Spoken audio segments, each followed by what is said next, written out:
Voilà, nous sommes à la procure avec Peter Dembowski. Voilà, Peter Dembowski est né en 1925 à Varsovie. Tout jeune, il s'est engagé à 17 ans dans l'armée secrète polonaise.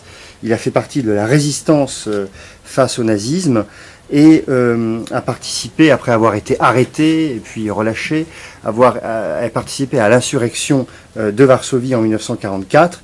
Et ensuite, il a émigré au Canada et aux États-Unis, où il a été longtemps professeur dans le département de langue et littérature romane de l'Université de Chicago. Et nous le recevons à la procure pour un livre qui s'appelle « Des chrétiens dans le ghetto de Varsovie », aux éditions Parole et Silence, dans la collection Communio, qui parle de quelque chose que moi je ne connaissais pas avant d'avoir lu ce livre, c'est-à-dire l'existence dans le ghetto de Varsovie de chrétiens, juifs chrétiens, de paroisses catholiques qui ont subi la même histoire que les juifs de confession israélite ou aconfessionnelle qui vivaient dans le ghetto. Alors Peter Dembowski, tout simplement une question. Bien sûr, c'est lié à votre histoire personnelle, mais qu'est-ce qui vous a amené à faire ce travail qui est un travail très précis, très sérieux, très rigoureux sur cette existence des chrétiens dans le ghetto? Pour être simple et court, c'était mon amour pour la dame qui m'accueillit après la mort de ma mère, qui est morte à propos dans Ravensbrück avec sa sœur. Elle m'a demandé, lors de sa visite à Chicago en 1967, d'écrire notre histoire. Je lui promis que juste après, quand je serai retraité, je vais me jeter dans le travail.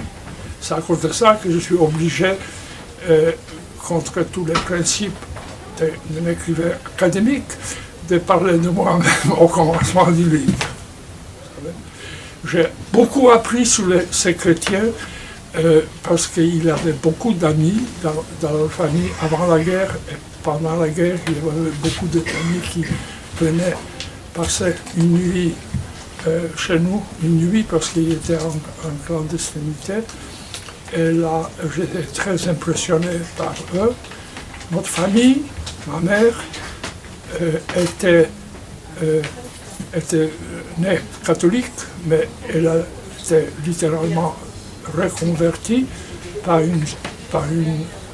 sœur de ma tante, parce qu'elle était très ardente.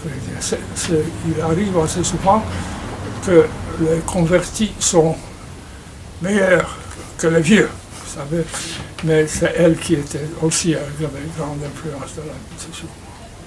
L'élément personnel est très fort, la promesse que j'ai faite est aussi très forte.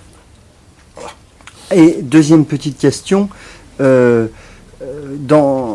pense que d'un point de vue scientifique, historique, la grande difficulté pour vous a été la difficulté de recueillir des textes, des témoignages scripturaires pouvant permettre de comprendre ce qui s'est passé.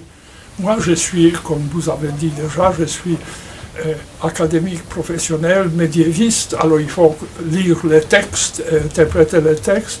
J'étais choqué d'abord par les textes publiés par les communistes en Pologne. En Pologne, on ne dit pas communiste, on dit eux. Vous savez, c'est plus facile. Moi, je n'étais pas communiste. Les soviétiques, c'est pas la même chose. Mais ils falsifiaient l'histoire. C'est les pauvres communistes, comme je dis, ils étaient obligés, pas seulement, ils n'étaient pas sûrs du présent, de l'avenir, mais même du passé, donc ils amélioraient le passé, plus que le présent. Vous savez, voilà. Maintenant, donc j'étais très chanceux que je n'ai pas commencé tout de suite. D'abord, je ne pouvais pas parce que j'étais occupé de la philologie, mais j'ai commencé à écrire après la fin du gouvernement soviétique en Pologne, et beaucoup de ces documents sont devenus, sont réédités pour être simples et courts, par exemple, dans les livres les plus importants, les livres juifs sur les ghettos, toutes les mentions des chrétiens ont été supprimées. Alors, j'ai trouvé ces bons textes, et puis je suis philologue, parfois je donne de bons textes et je dis manque dans parce que ça c'est une chose à étudier. Vous savez pourquoi les soviétiques avaient tellement de difficultés avec l'énorme phénomène de la Shoah. La Shoah, c'est le mot exact pour Holocauste. Un bon chrétien ou un chrétien tout court ne peut pas vraiment employer le mot Holocauste pour cette terrible chose, parce que ces gens n'étaient pas offerts à Dieu, ils étaient massacrés. Je sais que le Holocauste a eu aussi le sens laïque, mais c'est pas. Il faut dire laïque quand on est en France. C'est très important.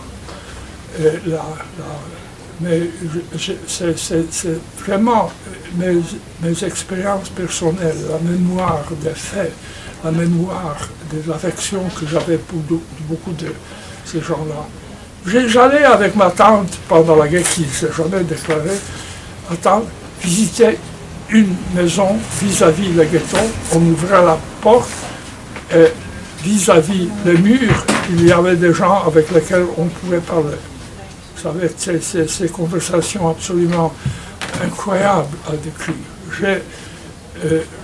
J'ai voyagé en tramway à travers les ghettos chaque jour, parce que les Allemands ne voulaient pas changer ça.